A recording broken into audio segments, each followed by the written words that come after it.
Hello everyone and welcome to Veterans in Crisis podcast. Today we have Darren Rhodes. Darren has got a massive title, so it's going to take us about half an hour to read it. So he's the North of England Regional Employment Engagement Director for the MOD. All right, Darren. All right, Joe, how you doing? I'm not too well, mate. Yourself? I'm getting there. Been quite busy today, but yeah, get this in the bag and that, and get some more content on there for your podcasting, mate. Cheers. Well, thanks for doing it from holiday. You know, it's really good of you. Well, you know, these Zoom holidays, you can take a different destination every day. These days. Well, I actually thought you were there until I realised you've got a jumper on. Well, I've got a jumper on. I've also got some. I'll show you. I've got all the weightlifting stuff in the background as well. So I just mental, I like. I'd like a lot of money, but actually I bought this. It's a piece of green fabric that I got from Boys just to knock myself up a green screen. So everything's done on a budget, Joe. All right, that's pretty good. That like I might do that for the studio upstairs. Ah, yeah, cheap as chips. I think it only cost me about £8, I think, for 2 meters of it. Just nip into Boys and they'll cut the piece out for you, mate. Yeah, you're not sponsored by them there because you put a product placement straight in, didn't you? You've been going getting free stuff now. I know, yeah. I don't know what I'm going to do with all that glitter and glue. Do you know what I mean? Right, mate. Thanks for coming on. Obviously, we're mates anyway. So, do you want to explain what your sort of job role is? Because I've just read that out and people's not going to understand. Yeah, no worries. My main job is to look after employers of reservists, but we don't just have reservists who work in the north of England. We have people who have left the regular army and have got no connection anymore with the military. You'll know them better as veterans. And we've also got cadet force adult volunteers. So these are the unpaid people who take time out in their spare time to go and help cadets do training in their detachments. So we have, in our region, we've got the Sea Cadets, the Air Cadets and Army Cadets. We also look after companies that employ spouses and family members, so children of currently serving personnel. And again, we kind of class ourselves as looking after the whole defence family because of that. And my role is mostly about raising awareness of issues that particularly service leavers have when they transition out from being in the forces to look for a civilian job. But we also help employers cope with the demands of their reservists who have to go off on some short-term or long-term operational deployments. The most recent ones, of course, is the support that's happened during COVID. We've had a significant number from the north of England have actually stepped up, which is good.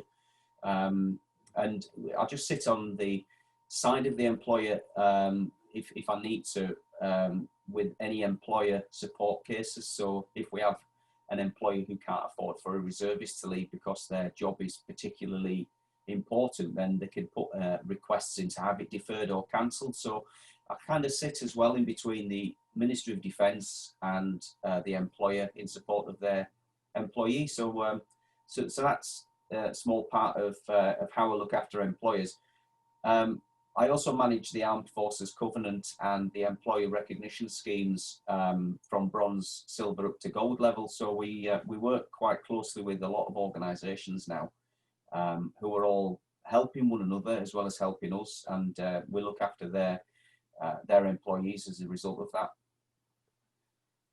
You've just given us the silver award, haven't you?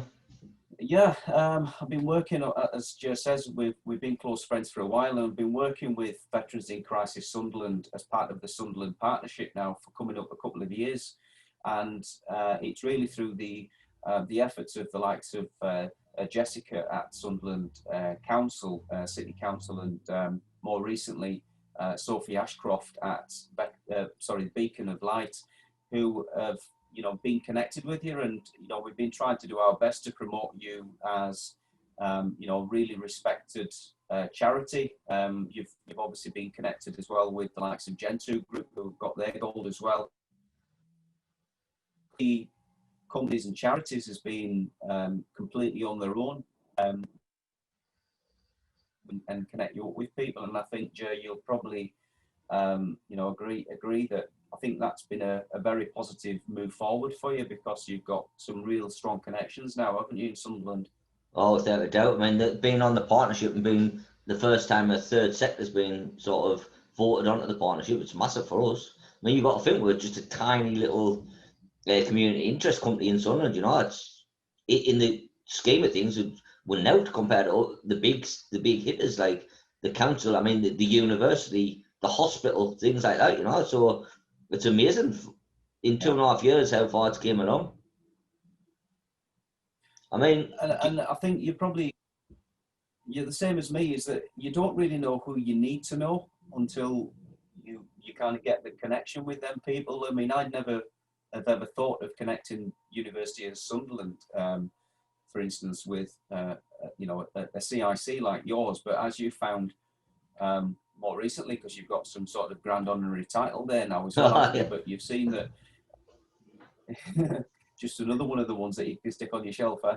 I've been made an honorary senior lecturer to work at the university, but I mean, we did a thing called Time for Tea with the university and the Glass Centre and the clients. We're doing stuff like trying to make a whole kind of team where it's centred around military and veterans, and where veterans can use the university as a space for all sorts, for sport and things. Everyone always thinks it's got to be for academia, but it can be a community space as well.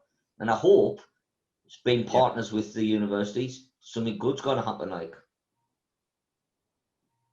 yeah, I mean, that university, I've worked with them as well for a good year or so now, and I mean, their health education facilities there, the Helen McArdle Centre, is absolutely, it blew my mind when I went in there, because they've got virtual 360-degree hospital wards where they train their nursing staff on as well. And I mean, it's got so many applications, you know, to put people in augmented reality. So it's like, the one that I saw was you're a first responder to go into a back garden where somebody's kind of chopped the hand off on one of these lawnmowers, and it's still running, and you've got to walk in and find the dangers and that.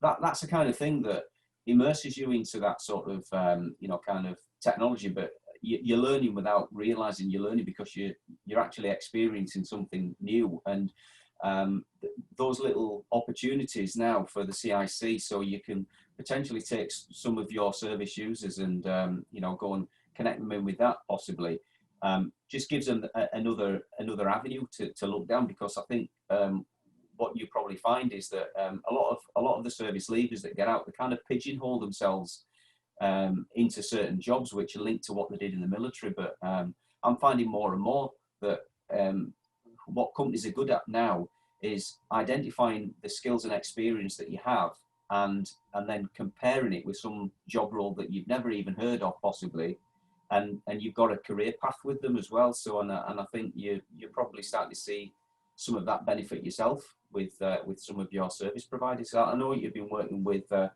Owen Ryan and a few others as well, who again have got real forward-looking ideas of how to get the best out of veterans, haven't they?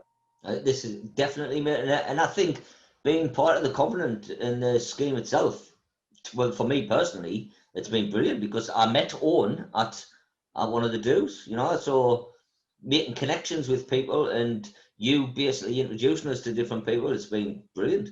And it's not the thing as well, because I only work in Sunderland, but I've been introduced to people all over the northeast, which has been great, because then you learn different things. I mean, every day is a learning day, isn't it? So somebody's always got an idea what you can tap into, or someone's got some sort of skill that you can use. So it's been brilliant. Yeah, absolutely. What do you want to talk a little bit about your service? Or, why not start about why you joined, where you lived and stuff? Yeah, no worries. So growing up, I lived in West Yorkshire. You can probably tell by the accent that I'm not from this area. It was a council house estate. You know, I had two sisters that I lived with my parents. We weren't well off. I went to you know, comprehensive school, so you know, we kind of went through a bit of a ringer in the late 70s, because my old man used to work in textiles. He was made redundant because that whole sector kind of collapsed in the late 70s. and he was on the dole really for, it seemed like ages as a bairn, but I think it was probably on the dole for 4 years. My mum used to be the one that went out and did all the cleaning jobs with my grandma, and then just for something for me to do, to kind of get out, I was kicking the can up the road and, you know, just getting myself into trouble. So I joined the Army Cadets, and I think that's probably started there at about 13. I was definitely in the high school, and I followed some of my my friends to join the cadets as well. I never really had any great ambition growing up. You know, I used to mess about as a kid and that, but I never used to play soldiers. So it's nothing that was there when I was like 5 or 6 years old. It was certainly something that I'd looked into when I was 13, just for something to do, a bit of crack. And we moved around a little bit and went on a few annual camps. So places that are now no longer around, like Proteus Camp in Nottingham, Strensel, which I know is still there. And I kind of got the bug for it. And then I got the age of about 14, 15, and I was growing up and out, and kind of outgrowing the cadets, and it kind of faded away. So I kind of left the Army Cadets for a while. Left school at 16 with qualifications. I'd started to become educated in engineering. Once I was at school, I got the option to do GCSE studies in foundation engineering, which kept me out of school for a couple of days a week. So, you know, not being one for sitting in the classroom particularly, I jumped at the chance of getting out of that school and going down to the local college, because back then you had like colleges, like tech colleges and stuff like that, you know, and it was just a new, a lot more grown up as a college. So I did my foundation engineering as a GCSE, and I did quite well with it. And then when I left school at 16, I landed myself with a canny little job, actually. I got the job by accident as well, if truth be told, because when you're at school, you get given a chance to do some work experience. And I'd gone to work for some local Renault car dealership called, what were they called? I forget what they were called now, but there was a haulage company of the same name in the town. And when I left school, I went for this job application. I went to the job centre, and they said, "Oh, we've got this company. It's looking for an apprentice fitter working on heavy goods vehicles." I went, "Ah, right."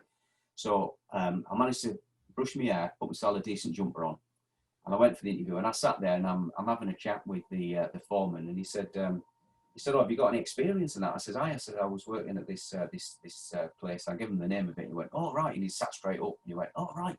He said, "Right, when can you start?" So that was on a Thursday. I got the job starting on a Saturday, and I was thrown straight in the deep end. I was kitted out with one of them noddy suits, and I was on the steam cleaning job. I was steam cleaning underneath the trucks, ready for their MOTs on a Monday. Anyway, I kept my nose clean for a couple of weeks, and then I got called into the office and said, "How do you think you're going then, Darren?" I says, "I'm really enjoying it." He said, "Yeah, that experience that you'd had before, I could see it came through." And I says, "What are you on about?" I says, I was working on Ford Cortinas and Reynolds and stuff." And he went, "Oh, you didn't work at this firm?" I said, "No." And he went, "Yeah." He says, "That's the only reason I gave you the job." Yeah. So I stuck with the job for about a year. Really kind of opened my eyes to hard graft. I mean, we used to do everything from repainting trucks that we had in the fleet. So I did the spray painting, the steam cleaning. We used to recondition engines, gearboxes, brake systems. So I did all of the maintenance stuff, which was brilliant as a 16-year-old. And then at the age of 17, they did a bit of a reshuffle, and I got the boot. And I landed a job then at a local Vauxhall dealership. So to start off with, I used to drive the little, we used to call it the Sutty van. It was an old Vauxhall Rascal. So I used to deliver spares right the way around Dewsbury and Huddersfield and places like that. So I got my license when I was 17. And that was a good crack, you know, getting to know places. I got a bit worldly wise as well, you know, getting myself around and give myself some responsibility and getting things on time. So from an early age, leaving school, I'd always had this this work ethic, and I knew that I felt better with myself and prouder of myself actually grafting than, you know, just sitting at home doing nothing. And then a few of the friends that I was with, the cadets detachments with, had joined up. So they joined, there was one that joined the Army Catering Corps, there was another that had joined the REMI, which is the the corps that I joined, the Royal Electrical and Mechanical Engineers. One was a recovery mechanic and another one was a vehicle mechanic. So I caught up with them when they came home on some leave, and I asked them both, I says, you know, what job do you do? What job do you do? The recovery mechanic kind of looked at me and he says, we spend a lot of time crawling in puddles and stuff and hauling massive chains and just generally getting cold and wet, pulling vehicles out of holes and that. I went, right. I says, that sounds brilliant.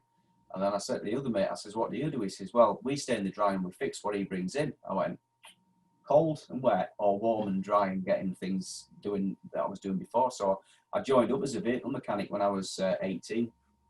And then since then, I've never looked back. I mean, it was a full 22-year career. It saw me going over to Canada, Germany, Cyprus. I did 93, 96, 99. I did 4 tours of the Balkans. So I did Bosnia twice, Croatia once, and Kosovo. And then I finished up, my last operational tour was Iraq, 2006 into 2007. Came back out of that, did another 5 years as a regular. Ended up my last posting with the TA in Newton Aycliffe at the rank of warrant officer class 2, and I was there training warrant officer, so I used to put together all the training programs for the TA. And then left and set my own business up in 2012, printing t-shirts, because it was completely a new thing for me to do. I'd never done it before. I was into computers and stuff like that. And I kept that going for a good 18 months, 2 years. And then I got a contract with the MOD then to do the recruiting for the TA unit that I've been in for my last 2 years as a regular. And I did that for 3 years. And then at the end of that, this was now 2018, I saw an advertisement for this job. I applied for it, and I think out of 3 people that interviewed, I got the job. So it's been a steady climb, really, I'd say, all the way through. And I'm still an active reservist at the same REME reserve unit in Newton Aycliffe. So I've still got the connection, Joe. You know what I mean? So I've been quite lucky, I think, in all the opportunities that I've had. Where was probably your most favourite posting then? Because 22 years, I mean, you must have had some decent places. Yeah, I think for nice location, good sun, good weather, good leisure activities, and good for the family. I think for me was on the south coast. I was at 47 Regiment Royal Artillery on Thorney Island, which is it's like between Chichester and Portsmouth. So, you know, first time ever I'd been on the south coast, and I mean the weather was canny. You know, right the way through from sort of like May to the end of September, you had bright sun. Well, you know it anyway, because you see, you know, we have the weather forecast up here. You've always got the sun shining over, you know, Sussex and places. And it was brilliant. But they had a water sports centre there as well on Thorney Island. So the Royal Artillery had their own water sports, and I managed to get windsurfing and a powerboat handler's qualification out of it while I was there. So it was really good. Good schools for the kids as well. They were on the barracks as well. So really good posting was that for me. And what was the place you liked the least? Right. Well, I've done probably the place where I spent the most time was Catterick, and I don't think there was anything in particular that I found, or as a family we found we didn't like about it. It was the first time in the whole time that I've been in the army that I'd served in the north of England, but I don't think that there was that much variety. There was a lot of samey looking exercises that we did with the company that I was in Catterick, and I was there from 96 to the end of 2000. That was just before we went to Thorney Island. So it seemed to be ages. It was like nearly 4 years that we was in Catterick for. So you kind of get rooted, and I think for a lot of people who serve in corps like mine, where you're moving around every 2 or 3 years, you soon get itchy feet. So you don't like the same for too long. Do you know what I mean? You haven't got the weather in Catterick either, have you? No, you definitely haven't. No, that's the north for you, mate. It's not good, is it? You know how great the weather was, but we were in lockdown. You know, we had a great summer, but you couldn't do anything. I know, yeah, typical, isn't it? You know what I mean? You get the the sun cracking the flags and you're kind of stuck in lockdown. Yeah. No. So I most hope. gazebo out on the decking. Well, I'm hoping that we don't go back into full lockdown again, like, because I mean, it's bad for anybody, but for our clients in particular, the social isolation part, we're just sort of trying to combat that, but it's putting people back years. Yeah, I can see that would be, the worst thing I think is to go back into lockdown for some of yours, and I know how, it affects people in different ways, depending on whether the isolation, the loneliness is a good thing because it kind of calms them down a bit if they get too anxious in crowds and stuff. To those who buzz in crowds, and don't like being sat on their own. So I can see that it's a challenge for more people, and particularly, when it's not a case of if you're going to lockdown, you still can go to the shops. And I know that for some, going to the shops is a stressful, kind of experience at the minute, with having to be aware of where people are around you. And I can see it gives the opportunity for people to get flashbacks to other stressful scenarios. So it's probably, it's going to be a bit of a struggle, I think, for you if you do go back into lockdown, mate. I'm hoping it doesn't. I mean, we've got things in place because you learned, didn't you? So from the first lockdown, we've learned we've got like a system to work remotely now. Facebook groups, Messenger, WhatsApp. We're even doing art therapy remotely, where the gear that they use, we drop off at their houses. They come out, pick it up, and then it gets picked back up, and it's gone into sort of an art project that we're doing. I mean, it's nice to keep busy, isn't it? It is, yeah, you're right. I mean, I've got, as well as yourselves, obviously, there's quite a lot of companies that are coming to me now, and we're talking through ideas of how we can connect people virtually. So, if you have got somebody who's looking, to do something different, that we are putting together, hopefully by Christmas, a LinkedIn group, a LinkedIn page, a Facebook group, and a Facebook page where companies can post directly onto them, and obviously part of that support package will be using Teams and Zoom and Skype and what have you, just so that you can have that contact. I know that Owen does that quite well. He said it's not ideal, but a lot of his meetings that he has one-to-one with his clients is virtual. So I think having some contact, even if it's virtual, is better than having no contact. Without a doubt, I'd say, if you have got anybody that is looking for something in the immediate future, that I've certainly got people that I can put them in contact with. Some real quality jobs are actually being found out there. There's one company that I'm working with who have just landed a massive contract in traffic management roles. So this is everything from your residential kind of roadworks, your street works, right the way up to your high-speed motorway work as well. And they've put together a 3-year career pathway as well, with layered qualifications and experience. So, I think the message to put across for your viewers of these podcasts is don't think that there's nothing out there for you. There's a lot out there, and I try my best. I'm only one of two of us in our team that engage directly with employers. But I mean, our network now is well over 100 employers strong across the north of England, and we cover everywhere from Berwick down to Redcar, and all the way across the Barnard Castle to the coast. So there's something for everybody, I think, if they know where to look. That's what I hope when people are watching these, or people see the social media stuff. It's great for people, especially if you're stuck indoors on your own. Yeah, definitely. And the work we're doing lately, we're trying to devise a sort of thing where we could have tablets that's got everything loaded onto people already. So people who would struggle with technology, basically, they just won't click away from doing it. If the funding comes off for that, that'll be a great sort of plus. We're going to try and do like a pilot scheme with that, and we could have job adverts and things flashing up, and it's endless what you can do with technology. I mean, not what I can do with technology, like, because I can't even struggle to sort Teams and Zoom. Yeah. I mean, had you heard of Zoom before the lockdown? Because I hadn't. No, definitely not. No. And it's been a godsend, hasn't it?